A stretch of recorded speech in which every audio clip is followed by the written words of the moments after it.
अस्सलाम स्टूडेंट्स, मैं मुझे कहती हूँ शांति ग्रेड 2 के प्राइमरी क्लासेस की ग्रेड 2 में आज हम जिस सब्जेक्ट की लर्निंग करें वो इंग्लिश और इंग्लिश में आज हमने पढ़ना है यूनिट नंबर 6 दी मुल्लास सन। इसकी वर्ड टू नो हम प्रीवियस क्लास में कर चुके हैं। तो बच्चों आइए इसकी रीडिंग करते हैं। ओवर 400 years ago, यानी कब की बात है, 4000 साल पुरानी बात है। There lived a king called Akbar. एक बादशाह रहता था जिसका नाम था Akbar. He was such a great king that he was called an emperor. यानी कि वो एक बहुत बड़ा बादशाह था जिसको एम्परर कहते हैं, पूरी किंगडम जिसको, पूरी रियासत जिसके पास है, जो शहंशाह कहलाता था। Akbar lived in a huge palace. Akbar रहता था एक बहुत बड़े से महल में रहता था।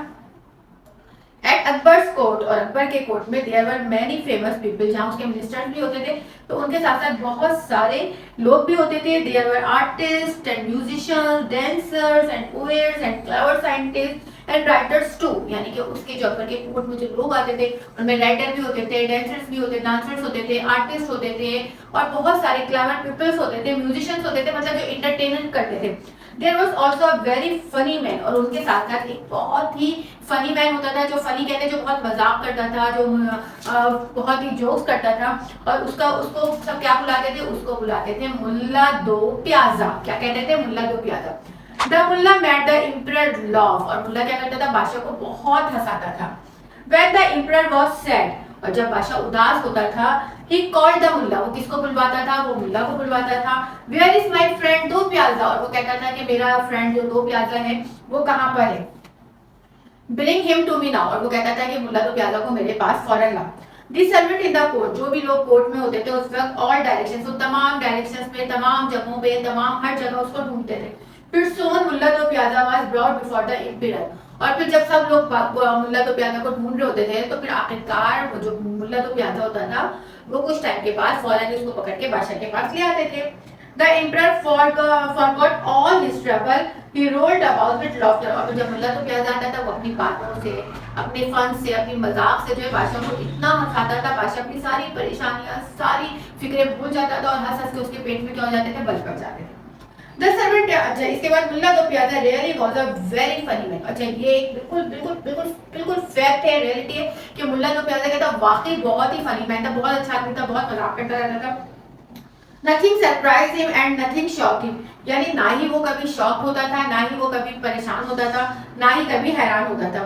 कोई उसको, मतलब मुल्ला दो प्याजा ऐसा बंदा था जो लोगों को हैरान कर देता था, लेकिन कोई शख्स जो है वो मुल्ला दो प्याजा को ना कभी परेशान कर सकता था और ना कभी उसको लाजवाब कर देता था। शौक का मतलब है कि वो इतना ज्यादा बर्जिस्ता इंटेलिजेंट था कि फौरन उसके पास हर बात का जवाब होता था और हर बात का बड़ा बर्जिस्ता जवाब देता था।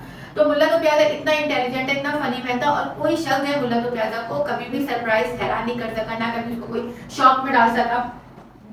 He always had something to say, उसके पास हर बात का जवाब होता था। He had quick answer, और वो हर सवाल को फौरन उसके जवाब दे देता था। One morning, एक सुबह क्या होता है, मुल्ला said goodbye, मुल्ला क्या कहता है, मुल्ला गुड बाय करता है his wife and son, अपनी बेगम और बच्चे को, and went off the court as usual, और फिर वो आखिरकार कहाँ चला गया, वो कोर्ट चला गया। His son रफीक, उसके बेटे का क्या नाम होता है, उसके बेटे का नाम होता है Rafiq, who was 6 years old, जो कितना छोटा होता है, वो 6 साल की होता है, 6 साल के होते हैं। Begin to behave very badly, उसका जो रवैया होता है उस दिन सुबह घर में बहुत अजीब सा होता है, मतलब वो रवैया उसका नॉर्मल नहीं होता, वो मतलब जिद कर रहा होता है, शोर कर रहा होता है। अच्छा, his mother Mulla's wife was very angry, और जब वो इस तरह की, अमूमन घरों में भी ऐसे ही होता है ना कि अगर हमें कोई बच्चा तंग कर रहा होता है, क्योंकि खवातीन को, माओ को घर के काम करने होते हैं, तो फिर वो क्या करते हैं, वो इरिटेट हो जाते हैं और फिर वो बच्चे को डांटना शुरू कर देते हैं। तो बिल्कुल सेम इसी तरह मुल्ला की वाइफ ने किया कि जब उसका बेटा उसे इतना तंग कर रहा है, उसके साथ जिदें कर रहा है, बदतमीजी कर रहा है, तो वो क्या करती है, बहुत बुरी तरीके से उसको क्या करती है, डांट देती है। यू बैड बॉय, कहती है तुम बहुत गंदे लड़के हो। शी शाउटेड, और वो क्या करती है, वो बहुत शोर से चीखती है। And choose him out of the kitchen, और वो कहती है कि तुम फौरन किचन से बाहर जाओ। The frightened little boy ran to his room, और फ्राइटेड लिटिल बॉय, जो उसका जो बच्चा खौफजदा हो जाता है, डर जाता है, वो फौरन क्या करता है, वहां से भाग के अपने रूम में, अपने कमरे में आ जाता है।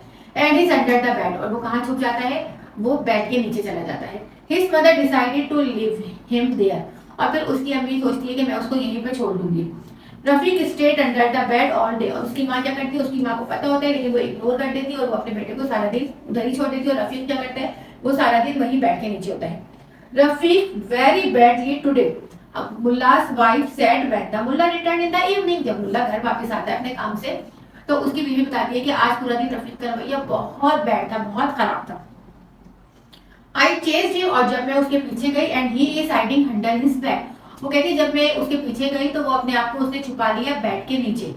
अच्छा, वो कहती है I am worried about him now, और वो कहती है कि अब मैं इसके लिए बहुत ज्यादा परेशान हूँ, but he won't to listen to me, और जो रफीक है वो मेरी कोई बात नहीं सुन रहा।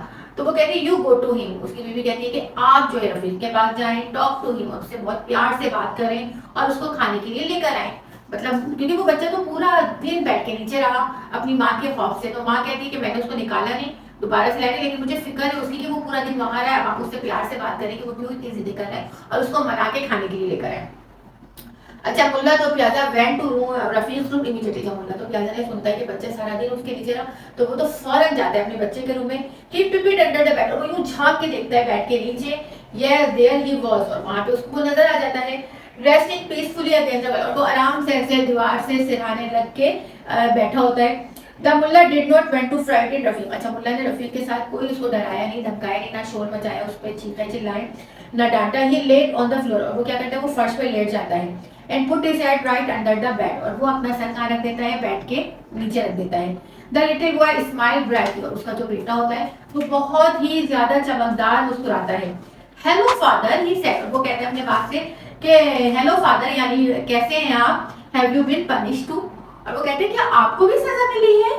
नेवर माइंड, कहते हैं बिल्कुल भी बुरा ना माने, there is plenty of room under here for both of us, वो कहते हैं यहाँ पे बहुत सारे कमरे हैं हमारे घर में और हम दोनों के लिए। Crawl right and make yourself comfortable, लेकिन वो कहते हैं कि आप ऐसे क्रॉल करते हुए आओ और यहाँ आके आराम से बैठ जाए।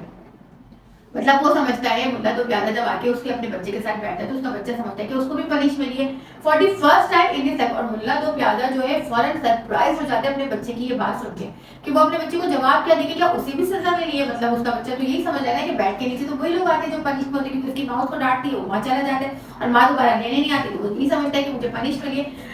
तो ही क्रॉल, और फिर क्या कहते हैं मुल्ला को जब वो उसका बेटा ही कहता है तो वो स्पीचलेस हो जाता है, उसके पास अल्फाज होते हैं। मुल्ला वही शख्स है जिसके पास हर बात का जवाब होता है और कोई उसको शॉक नहीं करता, लेकिन मुल्ला को शॉक और सरप्राइज किया उसके अपने बेटे ने जो ये जुमला कहते हैं, और मुल्ला के पास कोई अल्फाज नहीं होते। ही क्रॉल, और वो भी क्रॉल करते हुए आता है, रेंगते हुए आता है बेड के साथ, बेड के नीचे, और फिर वो अपने बेटे के साथ बैठ जाता है, दोनों मिलकर ज्वाइन कर लेता है। तो बच्चों थी ना मजे की कहानी, कितनी मजेदार सी कहानी थी कि बच्चे का एक रवैया था जो इस बात को भी जिसने हैरान कर दिया, जो पूरी दुनिया को हैरान कर देता था।